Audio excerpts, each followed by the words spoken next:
जहाँ इस पानी की बारिश की वजह से किसान की धान की फसल की यील्ड कम होगी और बाजार में बेचने गया तो उसका धान खरीदा नहीं गया, धान घोटाला किया गया। बिहार से, बंगाल से, यूपी से मोटा धान लेकर के आए, जो वहाँ 500, 700, 1000 रुपये क्विंटल खरीदा गया।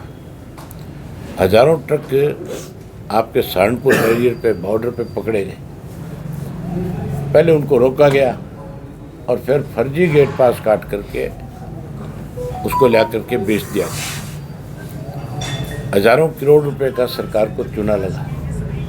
ये जो इस तरह के घोटाले हैं, ये मान के चलो बिना सरकार के संरक्षण के बिना संभव नहीं है। ये तो सरकार की मिली भगत से ये धान यहाँ पे आया है और आकर के बेचा गया और इसमें पैसा ऊपर तक पहुँचाया गया है। चंद लोगों के खिलाफ कार्रवाई करेंगे केवल दिखावे के लिए और कुछ दिन के बाद फिर इन्हें छोड़ दिया जाएगा। जहाँ धान का घोटाला किया, वहीं इस सरकार ने पिछले 11 साल में 21 से ज़्यादा बड़े घोटाले किए। शराब का घोटाला किया, रजिस्ट्री का घोटाला किया, पेपर लीक का घोटाला किया, भराई और ढुलाई में घोटाला किया गया। अनेक ऐसे डिपार्टमेंट है जिनके अंदर सीधे तौर के ऊपर सरकार में बैठे लोगों ने प्रदेश को लूटने का काम किया। पिछले घोटालों की जांच करने की बजाय अब नित्य नए रोज घोटाले किए जा रहे हैं। हमने इन सारी बातों के लिए अलग अलग कॉलिंग दिया है। सेशन आ रहा है प्रदेश में, हमने अपनी पार्टी की तरफ से 10 से ज़्यादा कॉलिंग अटेंशन मोशन दिए। सरकार को लंबा सेशन चलाना चाहिए ताकि प्रदेश के अंदर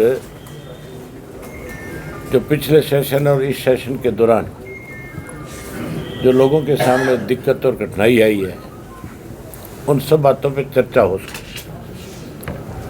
ये जो कॉलिंग अटेंशन मोशन होते हैं, ये बहुत इम्पोर्टेंट होते हैं। इन पे बड़ी गंभीरता के साथ चर्चा होती है, मिनिस्टर जवाब देता है। लेकिन बड़ी हैरानी की बात है, हमारे प्रदेश की सरकार जो है उनको मंजूर करने की बजाय किसी न किसी बहाने से टालती है और सेशन लंबा चलाने की बजाय ये कह करके सेशन को छोटा कर देती है कि बिजनेस नहीं है।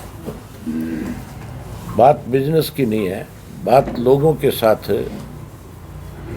जो सरकार की तरफ से अनदेखी होती है, जो लोग भुगत रहे हैं पिछले दिनों से, उन सब बातों पे चर्चा हो, उन सब चीज़ों पे सरकार संज्ञान ले, इसलिए सेशन बुलाया जाता है। अगर वोट चोरी का मुद्दा होता है, सिद्ध कर पाते हैं, तो फिर बिहार के अंदर कांग्रेस 6 सीट पे नहीं, फिर सरकार बनाती।